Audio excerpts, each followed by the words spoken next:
Selamat siang Indonesia. Anda menyaksikan seputar Bali terkini pukul 11 WITA bersama saya Arnas Putra. Pemirsa, kemajuan pariwisata saat ini sejatinya terwujud berkat kekayaan seni budaya warisan dari leluhur.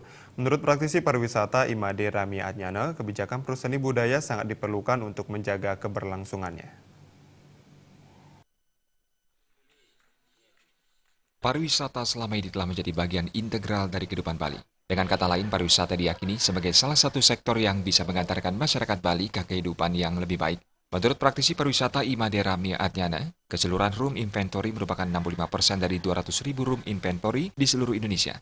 Artinya, kontribusi Bali sangat besar dari segi akomodasi. Dari 130.000 kamar, 97.000 diantaranya ada di Kabupaten Badung. Kedepan pemerintah harus mengontrol inventory investasi di bidang akomodasi di Badung Selatan, sehingga pemerataan pembangunan pariwisata itu terasa ke seluruh masyarakat di seluruh pelosok Bali. Di sisi lain, lanjut Ramia, pemerintah melalui BPPD atau Badan Promosi Pariwisata Daerah harus menganalisis pasar dengan wisatawannya potensial untuk Bali.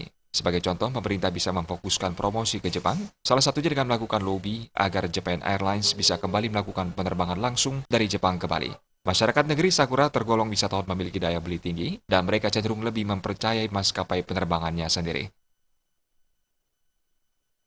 Padahal sesungguhnya Bali itu kita bicara lokasi pariwisata yang ada di Bali, Nusa Dua, Jimbaran, kemudian Ubud itu sangat jauh, letaknya 75 km sehingga ini tidak akan menjadi masalah sebenarnya kalau kita tinggal informasikan yang benar terhadap para wisatawan yang akan berkunjung ke Bali.